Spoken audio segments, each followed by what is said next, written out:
Bonjour et bonsoir na pesi peuple congolais mbote na kombo Yesu Masia. Lelo thème ezali mingi ezali na zolobela mingi sur l'économie, comment créer ba emploi. Na banzi biso na bino toyebi bien na mboka na biso na Congo. Misala ezali te. Na Congo souffrance ezali. Mais pour créer misala esala ke bande konabiso bazwa ezali ko senga nini. Bande ko premièrement ezali likambo oyo ke oyo ezalaka na bamboka nyosto na mokili oyo ezali développé. L'état ya mboka apesaka peuple na ye o ezali indépendance ya économie. Par là, na lingina lobanini. L'État a pesi responsabilité ya charge ya économie ya mboka na maboko ya peuple. L'État ye ngambu na ye azui charge ya contrôle ya mboka. Azui charge ya ba contrôle nyoso ezali ya ba minéraux oyo bango bazonga ba charge nango ya armée ya police omoni charge ya ba masolo ya ba immigration ba nini ba chambre de commerce wana nde ezali charge ya l'état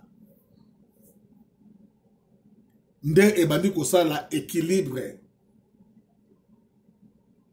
Alors sikoyo lelo na mboka na biso depuis Congo eza Congo tout le monde a que président, il faut yende mutu à créer misala pour le peuple. Okomona moi ba compagnie nyostu ezala ba compagnie ya l'état, ya l'état, ya l'état, ya l'état.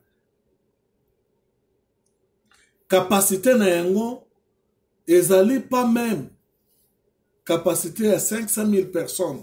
O bakoyi kosala na compagnie wana. Mais tandis que peuple o bazali na province ya ville ya Kinshasa bazali plus de 15 millions de personnes. Est-ce que batuana bakoyi kozwa misala? Nandimi te, miracle ezate. Donc pour batu bazwa misala ba vanda bazala garantie que capacité wana bango bakokoka na yango, il faut ba pilier ya économie ezala. Ba pilier ya économie yango oyo epesaka makasi na peuple. Lelo oyo okomona peuple akeyi kosomba babiloko libanda. Toloba ke peuple akeyi asombi 15 conteneurs ya basaki ya loso to cycle. Et comme il n'a pas à matadi, tant ba pilier économique ezali, système ya économie ezali ko permettre mwana ya mboka oya bimaki pona kokenosomba babiloko oyo ezali koya pona kosalisa peuple bazali ko kotisa yango ke sans que afuta 1 franc to $1. Donc, biloko wana ke kota ti e ke koma na destination. Soki ndeko azalaki na besoin ya kofuta $10 na douane wana, l'État ayebisi ke kofuta $10 boyete, mengai na bana kozwa yango muke. Ezali na système wana o ezali siko ko permettre l'État bani kozwa mbongo sans que ndeko oyo akotaki na 10 conteneurs à sentir que na bimisi mbongo ebele. Pourquoi l'État pesi chance wana? L'État zali ko pesa chance wana na bana ya mboka po économie ekola, économie ezala makasi, peuple azwa misala bato basepela. Akomisa bato ya mboka na ye ba riche. L'État pe azokoma na bambongo ebele. Na banzi biso na bande ke bele to vandi na libanda mingi na mikili ya poto toze bele vraiment.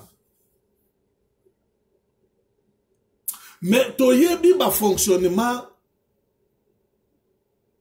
ndenge ba fonctionnement ba mindele ezali okomona classe ezali ofele okomona hôpital bazali kopesa bassurance médicale na bato okozwa na musala okozwa ngo na l'état na banani pour que na kozwa ba soins médicaux toyebi yango mais est-ce que oyebi fonctionnement marche ya eloko wana otozomona ke classe ezali ofele biloko ezali ofele est-ce que marche na yango oyebi yango soko oyebi marche yango oko comprendre que j'ai yango to tableau yango eza ndenge nini mais biso siko ezali kaka ke na poto tovandaka classe ezali ofele na banani lelo pe fe koma na mboka oui ekoyi kokoma na mboka ndenge ekomi wana félicitation na bamboka mais fonctionnement parce qu'il faut fonctionnement dans le bayango. Tant que les allées gratuits, automatiquement, donc, hôpital, tout, il fait comme gratuit. Donc, Babiloko, oh, batuba, me makabambo, on a hôpital, et c'est li, batuba, comme on a carte. Chikoyo, nana, banako futa bambo, wana. Fonctionnement, wana. Oya babiloko wana ezali ndenge boba na okena ko defango libanda pona ko yana yango to ezala système mususu le voilà place makambo ezali place tozali limité tozali kokoka ko marché te ezali wana tant tozolo bake ko créer emploi elingo lobake mwana ya mboka congolais to congolaise lokola ngai yende mutu azali censé ya ko créer misala oyo a créer compagnie oyo azali na 50 personnes oyo wana azali na 100 personnes oyo wana azali na boye nde yango wana nde ensemble ezali ko sala oyo ezali ke kotombola économie ya mboka lelo tolandaki na mboka kuna bande ko bele baye ote omoni dollar emati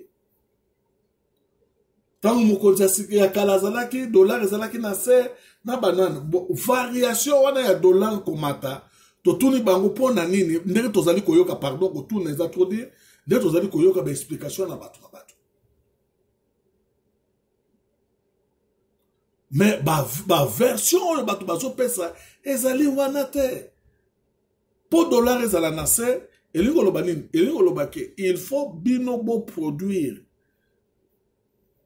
Donc, économie yemoko, kombo na ye ezalaka production. Économie kombo na ye ezalaka production. Soki ovandi, okoki ko comprendre yango. Okomona er mususu ke, ovandi na mabele nde tozali na mboka, musu ozoli mapa ba poussière kwei, ozomona ba fourmi ba ye basali ligne. Bazali comme maman pawana, bazali ko kena ko bomba yango. C'est ça, réserve ya production.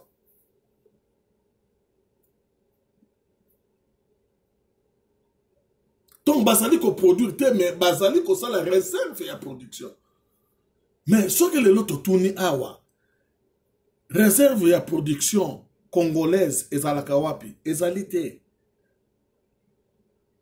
Mais économie en mboka na biso eza na maboko ya ba libanais ezali na bamboka ba indien ezali na bamboka ya ba soki ya ba pakistanais soki ba chinois to mona ki yango awa tant présent Félix azwa ki pouvoir ba indien ba ye na mbongo cash 2 millions pour na kopesa président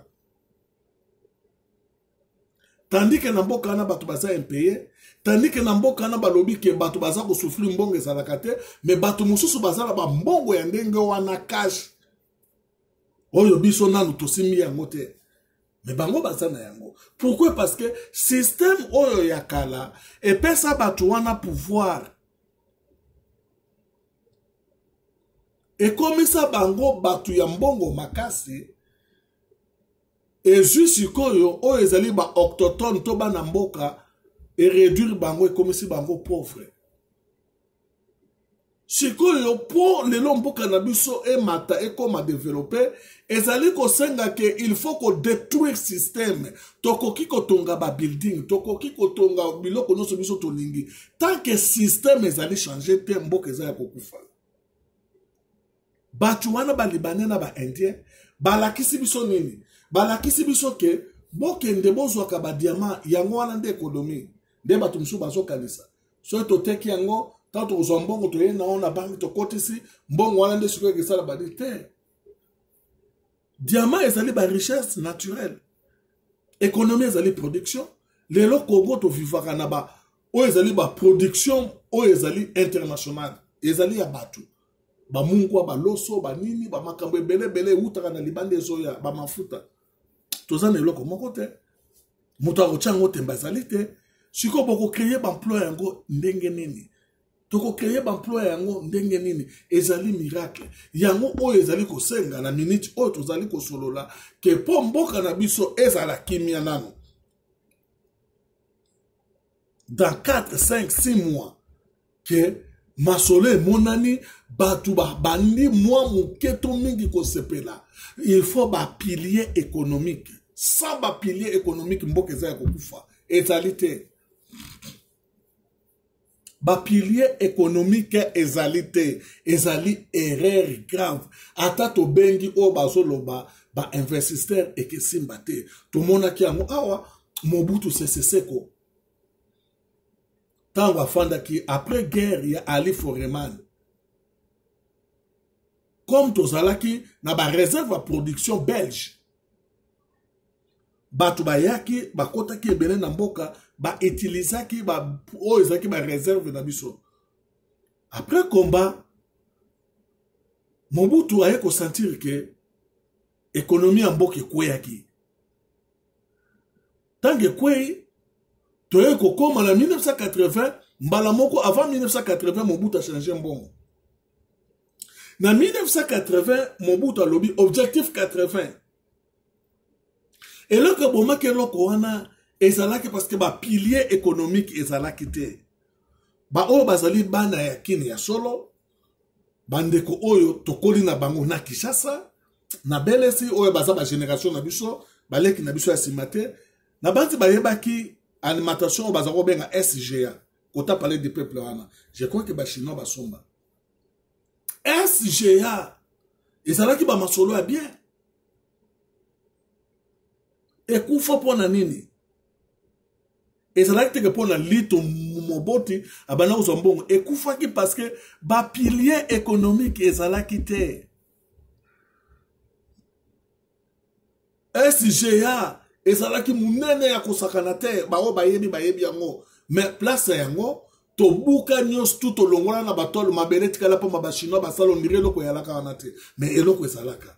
Voilà pour la preuve eloko wana SGA ba pilier économique yalaka te ekwesa yango. Na minute ezo senga sikoyo ke il faut ezali obligatoire biso to sala yango. Bacha ba pilier économique et que pesa misala na batu. Après wana, et que senga sikoyo ke, il faut ba conférence, to ba séminaire, et salama, na bandeko bazali na libanda, awa na poto. Na bamboka mususu Afrique, bandeko na biso bazali. Il faut ba séminaire ya solo, et salama, parce que tant na zolo ba poto, et ça bandeko bele bazali, na ba compagnie na bango. Bazana ba misala na bango bandeko wanande bango wanande batu bakokeno kosala makambo minene kuna bango wanande bako engager batu donc kotalisa bango siko ke ndenge nini okoki kofungwama osalaka affaire ya 200 300 500 000 $1 million par jour pour lelo o batu ba lobaute to sala économie et comme lokola ya poto oui to boya ngote mais pour économie et comme lokola ya poto ezali kosenga nini ezali kosenga ke il faut bafutaka yo plus ou moins $1,200 tomata par mois nde o banda kosepela siko économie neti ya poto mais siko po mutu ana futa o $1,200 par mois il ngoloba ke ye face à la affaire. Il y a $300 000 par jour, 500 000, 1 million, $2 millions par jour. Congolais ni nasalaka yango personne. Mais Balibanais au bazana ville wana, basalaka ba $1 million par jour au plus. Parce que bambongo nyo subiso to tinda kana Western Union, bango batu bazwa kayango. Elingo lo badini ke to pesa ka bandeko na biso bazali ko kene ko somba babiloko epa na bango batikali na yango. Toyoka ki yango statistique salamaki. Donc mboka ona mokili batinaka mbongo lokola RDC ezali te. Ba monta wana minene yango babeda shuru bazana yango bazali ko imprimer ba mbongo musuya ko imprimer. Donc bref on azalaki nango lelo ezali wana. Donc tozali ko continuer ba série o to bandi ko faire expliquer bato. Donc tozali ko senga que na mukonza mboka l'état atala donc ba répartition fait ça dans makambo économie oyo kozanga ba emploi e bandi lelo te ezali depuis kala. Mais ezali ko kita tinenge comme na se lelo oyo. Donc eloko ezoboma ezali wana ba pilier économique ezali te pona bonne marche ya économie na développement ya mboka na biso. O nazalaki nango lelo ezali wana nde tokomi prochainement na édition mususu. Merci.